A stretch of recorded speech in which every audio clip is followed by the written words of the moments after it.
What's up, guys? Welcome back to Newswave. Yesterday, the internet was going absolutely crazy as it appeared images of the Nintendo Switch 2 itself had leaked online, and it was all eyes on Nintendo to see if they would respond at all. Well, we'll go over exactly what happened there here today. Also, we are going to be talking about Sony, as it appears an announcement that they have ready for a state of play showed up in a rating, and it didn't go over well online. And then we'll also be talking about Square Enix, as we now officially have their thoughts on Final Fantasy 16 and Final Fantasy 7 Rebirth performance, and fortunately, it's not great. So if you guys enjoy these videos, make sure you hit that like button, helps out a ton. And if new here to the Spawn Wave channel, make sure you subscribe down below. And of course, members for the channel do get Newswave early. If you would like to learn more about that, click the join button down below this video. And we're going to start today with the PlayStation 5 Pro and Final Fantasy 7 Rebirth, which is a game that I look at and go, you know what? That would probably be the best use case at this time for that system to show what it can do, because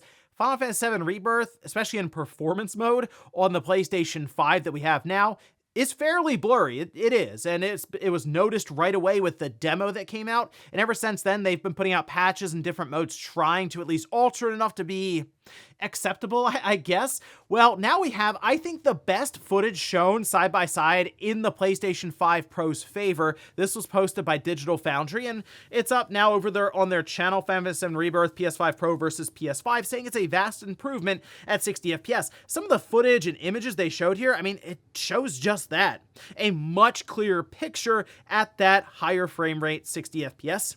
And it's funny because that is what the PS5 Pro is here to do, which is just clear up some of the image quality that we have in performance mode, maintain that higher frame rate, and also that better image quality from quality mode. But in this instance, I'm sure some people look at that and go, is that a hardware issue or is that a Square Enix thing? Because seems to come up a lot with these different Final Fantasy games, and 16 is another one that I'm looking at as, you know what, that would be a good reason to have a PlayStation 5 Pro.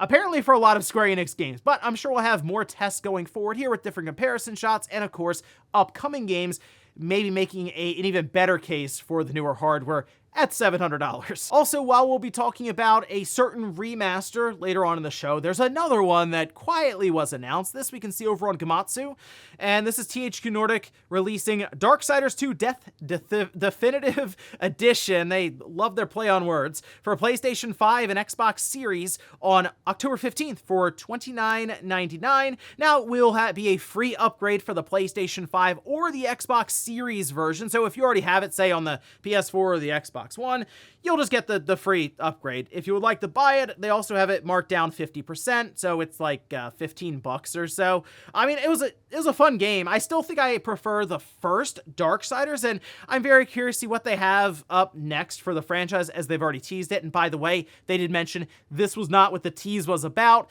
and it is because they released this originally on the 360, PS3.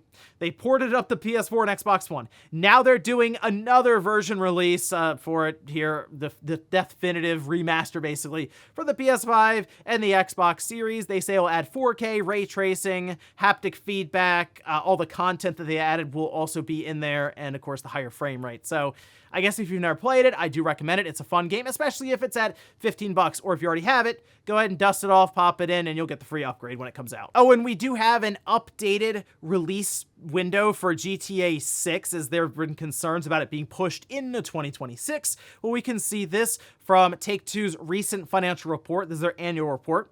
They say Rockstar Games continues to invest in the franchise, that being GTA, and plans to release Grand Theft Auto 6 in the fall of calendar 2025. So at least as of this report, still aiming for 2025, although I believe this report's like a month or so old. So I mean, plans change clearly with a project of this magnitude that we believe it will be the biggest release ever in gaming history. So it wouldn't shock me if it slipped into 2026, but at least for now, updated from the official source, still targeting that late 2025 release. And guys, with some of the quick news out of the way, let's get into the bigger stuff. Let's start right away with this huge Nintendo Switch 2 leak, as there were a lot of questions around it, but as the day went on, we seemed to at least get more and more answers as people were scrambling to figure out what exactly we were looking at here. Well, we can start. This is posted up by Andy Robinson, who just went ahead and captured all the different images and dropped them right on Twitter X here for us. Now, originally, some of these CAD images were just uploaded to an artist's profile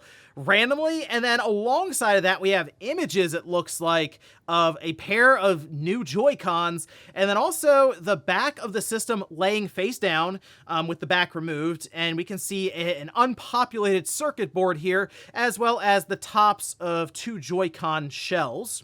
So immediately we see this, and it's okay, the CAD stuff is odd. I mean, look, you can obviously make whatever in CAD and set it up like this with these screenshots, and those were the immediate shots where people went, okay, that's not as definitive as, say, the circuit board laying bare here on a table.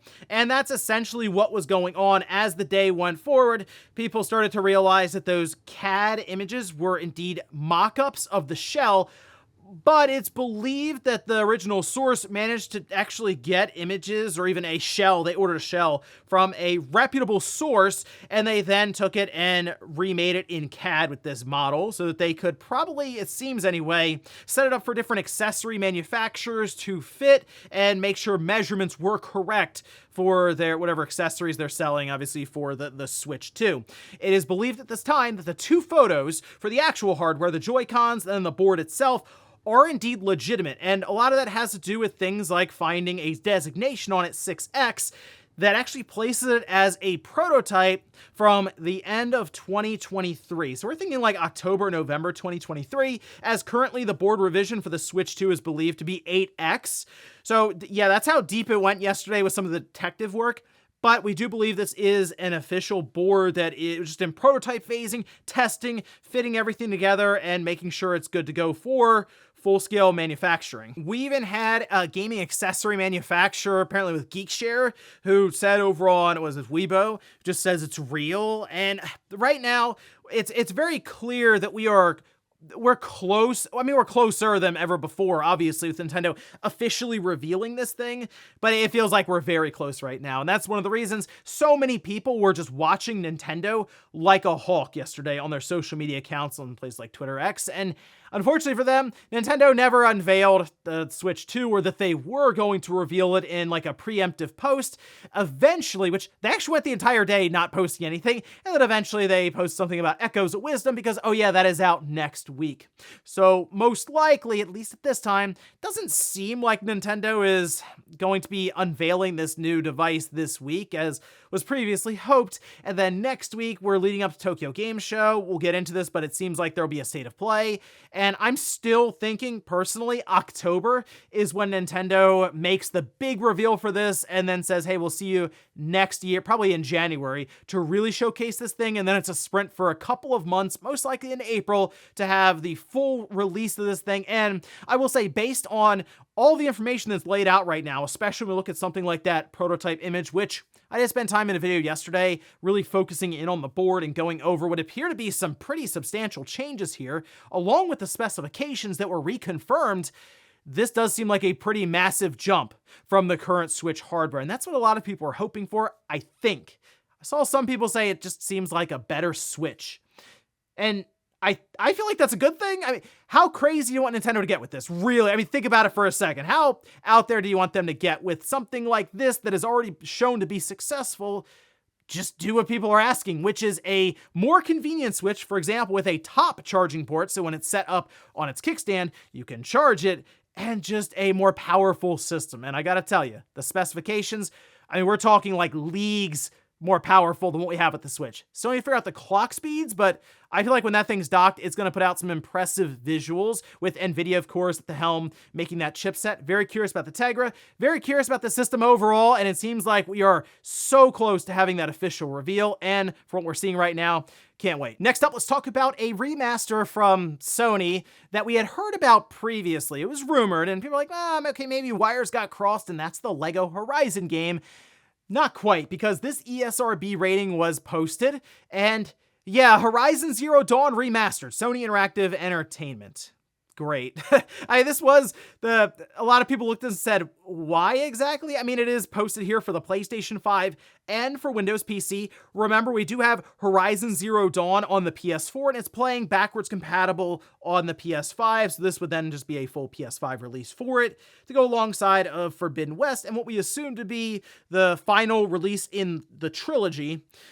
But a lot of questions around this one. Of course, the game came out in 2017, and here we are now with it getting a remaster.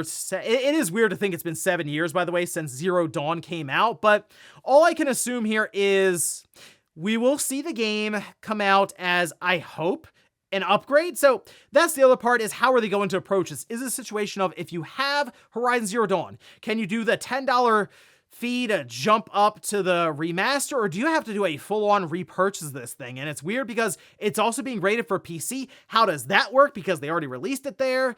Do we need it? I don't personally think we do, but they also did a remaster of Last of Us Part 2, and that came out after Zero Dawn, so who knows what's going on right now with Sony and some of these remasters. But to pile onto that, we do have VGC mentioning a state of play for next week with Giant Bomb reporter Jeff Grubb said on September 12th, he expected Sony to hold a state of play in 12-ish days, and he doubled down on that in another podcast on Wednesday. Sony's next state of play is almost certainly happening on the 24th.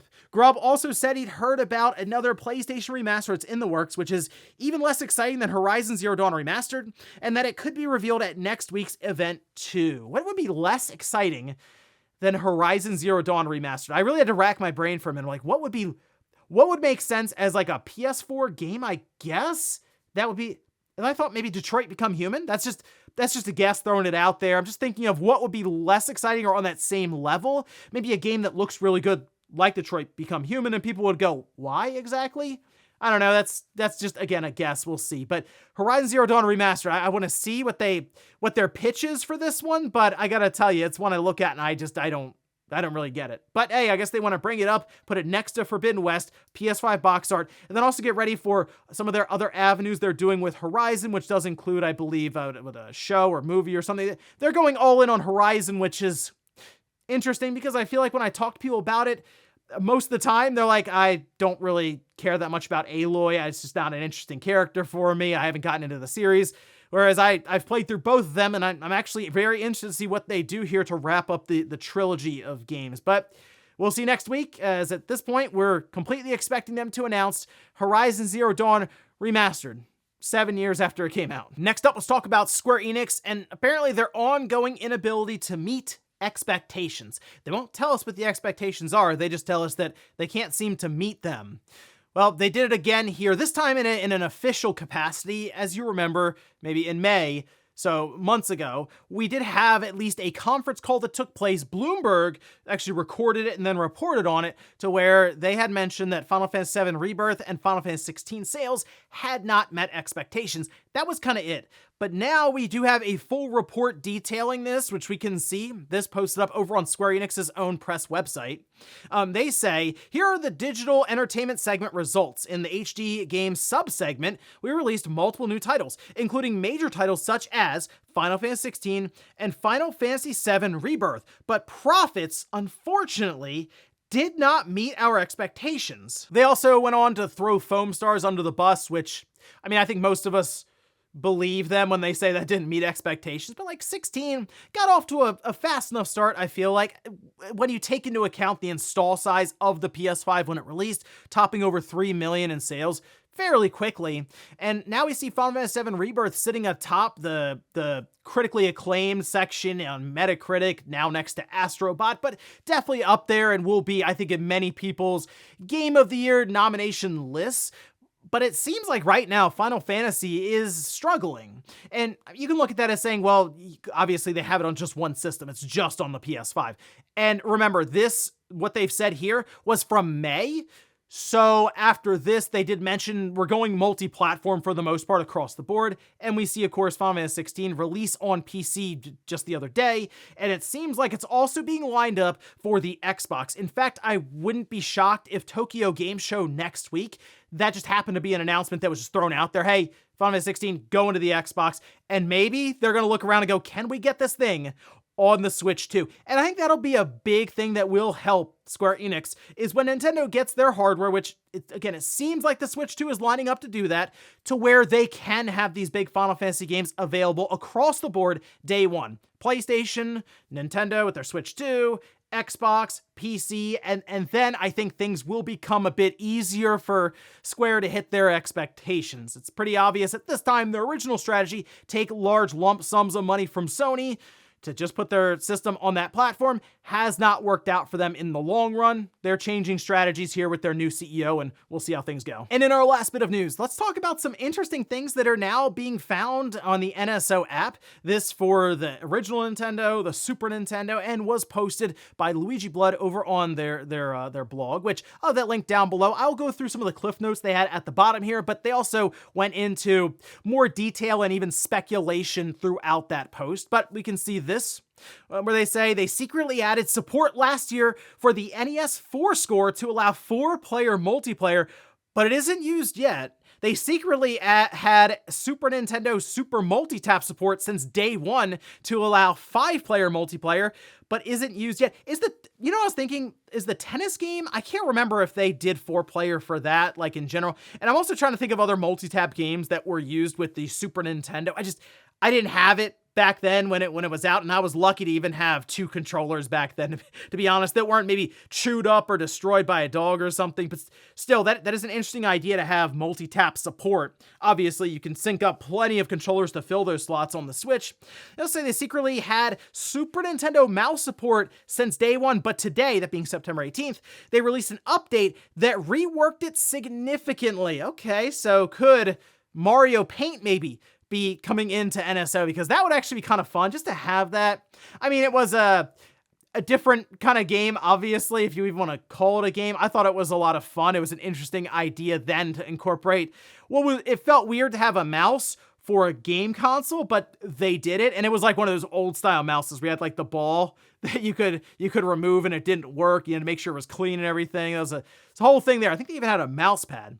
But just the fact that these things are sort of just sitting there right now does make me think a bit more about other entries that could find their way into NSO, especially if you can tap things like 4-player and apparently even 5 players for some of these different games. Could be a lot of fun on the Switch, and we'll see if Nintendo actually takes advantage of some of these things, because apparently many of them have been there since day one. And before we go to the comment of the day, we'll take a look at the poll that I posted up yesterday, where I ask, have you played Horizon Zero Dawn? Okay, 54% say yes, 46% say no. It was like also bundled in multiple times, I believe, with the PlayStation 4 and the 5. We had PlayStation Plus, and we had the franchise go in and out. I know Forbidden West was there, and then it got pulled out. But we cannot have Nintendo pull a fast one and announce the Switch 2 next week. That would not be fair to Horizon Zero Dawn. Can't catch a break, just the Horizon franchise, right? It's like, okay, here comes Horizon Zero Dawn, and then there's Breath of the Wild. Okay, here comes Forbidden West, and there's Elden Ring. Okay, we're gonna do Horizon Zero Dawn Remaster, and there's the Switch 2 getting announced. It almost feels like it's lined up like fate would just do this to Horizon Zero Dawn Remastered. Not that people are overly excited about it anyway. It would just be one of those things where it's like, okay, Horizon Zero Dawn gets announced. What's the really big announcement that's about to happen to completely overshadow this? And we'll finish up with the comment of the day, as you're seeing here. This is from Joseph, who says, yeah, that game was Seasons of Heaven. So shout out to Joseph for reminding me here. I was going through the comments like, you know what, somebody is going to drop that in there. What's crazy is that there is hour-long interviews with the developer going over how it is in fact not vaporware. Crazy situation for that one. Yeah, I also went back, so there's like a full trailer that you can kind of see some of it here, but I went back and I was like, let me look up what happened to this thing, and no one knows. It just kind of disappeared, I guess.